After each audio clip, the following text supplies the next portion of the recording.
Good morning, guys. We're doing a look at retro shirts versus Dixxon shirts. I was asked to do this video and my opinions of the two different companies and what I think of the shirts. We'll start off with packaging because for some reason people love packaging. So when retro shirts are shipped, they come in bags like this. They're black, solid black on the other side, and of course their logo on the bag.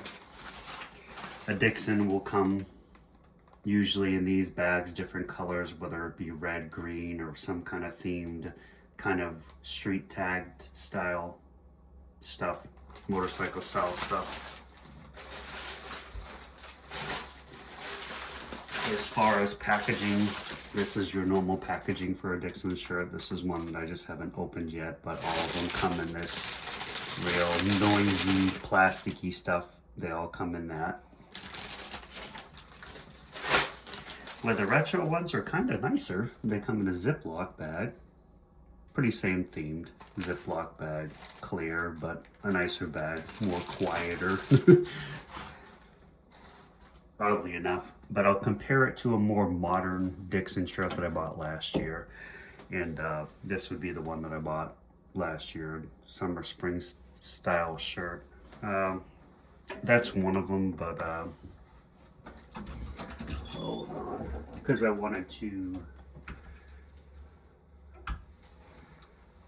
I'll grab a couple for comparison. So Dixxon is usually a plaid theme shirt. They do a lot of plaids. That's what they're mainly known for. This is the one that I wanted to compare it to because it has some comparison. Yeah, this one came out last year, probably mid-year. It's a nice kind of spring summery shirt. But as most people know, Dixxon sticks to plaids. Every once in a while they stray, like this one is one that they strayed where it's just Dixxon all over the place. And this is another one where it's kind of emblems. It's a solid black, but it's has these flashy kind of colors. If I can get the light to pick it up, they kind of sparkle a little bit. They're not sparkly, they're just when the light hits them, they show up, the emblems that are on the shirt. So Dixxon is more of a plaitier thing, where retro is more, obviously they cater to movies and they cater to TV shows and anything retro, where Dixxon is more music inspired, Harley Davidson inspired. I've seen motorcycle helmets, K&N filter, branded by companies, but still on a plaitier level. They will say on their special edition shirts, like the Metallica one will say Metallica versus Dixxon here. It'll still have the Dixxon emblem down here. It'll have a Metallica tag or whatever company it represents, whether it be Simpson helmets or K&N air filters or all the different shirts that have come out with. They still put their name at the bottom part of the tag, but they give all the props to the company that they're putting it out there for, with tag and tag. On the retros, they're pretty. They say retro down here just like Dixxon. So they did that type of thing. They have their little machine gun or AR-15 or whatever, AR-10 or whatever it could be, the AR platform gun. They do the same type of thing with the tag. Escape from New York / Snake Plissken, whatever you want to call it. So those are the two different styles. Dixxon's more plaity. They're more gaudy, more flashy, flamboyant. You could say they're very out there. You definitely, instead of being more minute, this is one of the most minute ones I've seen from them. Most of their stuff is just a lot of bright colors and all kinds of stuff. Dixxon has done that in the past, and I don't think those shirts really sold for Dixxon. So they've had different stuff like this, like little pineapples on shirts and stuff like that. I don't think those ones sold very well. I could be wrong. They don't appeal to me. I like the color. I like this, the plaid. You can do really nice stuff with plaid, and there's so many different ways you can do it. This appealed to me because it was Escape from New York and it was Snake Plissken, and it's really a minute shirt, meaning it's not as flashy. It's got gray and black tones with beige, and it's pretty cool. And it looks very similar to the pants that he wore in Escape from New York. They kind of tried to do that camouflage python look to the shirt with the theme going on, which is really cool. But as far as quality, which that's what mainly we care about when we wear a shirt. So this is a 50% polyester blend. What I'm seeing, what this particular shirt says. I don't know if the other ones are different. This is a 93% polyester blend with 7%. I don't even know what that is. But that is what that shirt is made out of, where the Dixxon shirt is a 50-50.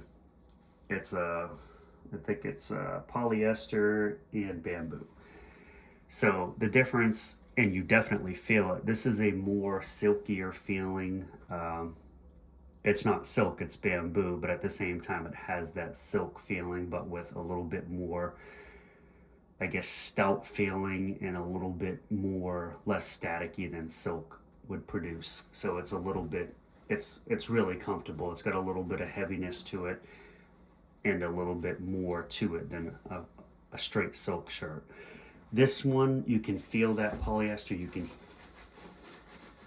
can hear that polyester wear. Very quiet.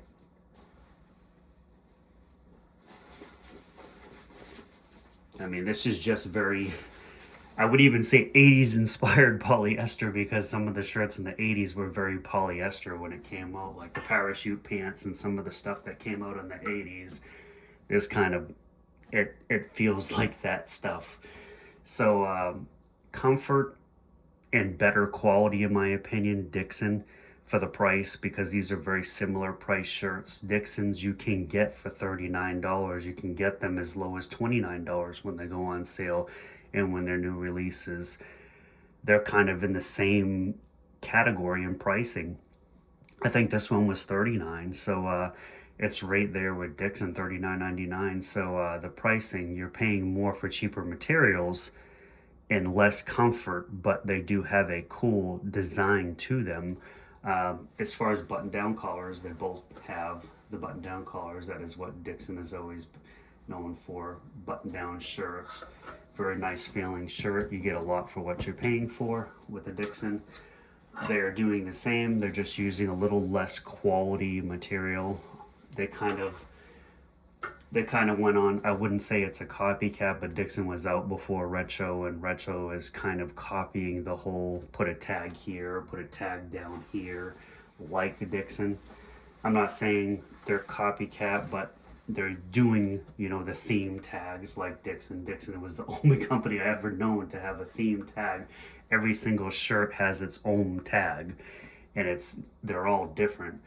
So Retro is kind of copying that as well, and they're using cheaper materials, and the price is the same. I'm not bashing the company. I was just asked to give my opinion, and that is my opinion. It's kind of a copycat shirt, but using different themes, where this is on the kind of grungier, old school, how do you say, like Alice in Chains, Metallica, grunge music and stuff of that nature, punk and all kind. They were more catered to band, Harley Davidson, stuff like that, where they're more retro, obviously in the name retro, movies, TV shows, and just retro stuff. So they're kind of in different worlds, and they're kind of the same, but not the same. But I will say that they have not really done too many plaid shirts. Most of their stuff is like this, where Dixxon is highly 100% plaid, with every once in a while doing some different theme shirts that are a little bit different from plaid, but staying true to plaid where they started. So I would say, in my opinion, the Dixxon is a better quality made shirt. These have some cool themes, but they're a little gaudy for me, or a little out there. they're a little flashy is another way to say it compared to Dixxon. But in my opinion, that's what I see out of the two companies. I like them. I kind of like Dixxon better. This was just a one-off shirt that I bought, and I'm giving my opinions compared to the two companies. I don't know if I will buy another retro shirt. Their packaging is better, but the quality of the shirt is not. And I'm paying for the shirt, not the packaging. But that is it, and that's my opinion between the two different companies and the shirts and the quality that I'm seeing out of them. And opinions vary, but that's mine. You guys take it easy.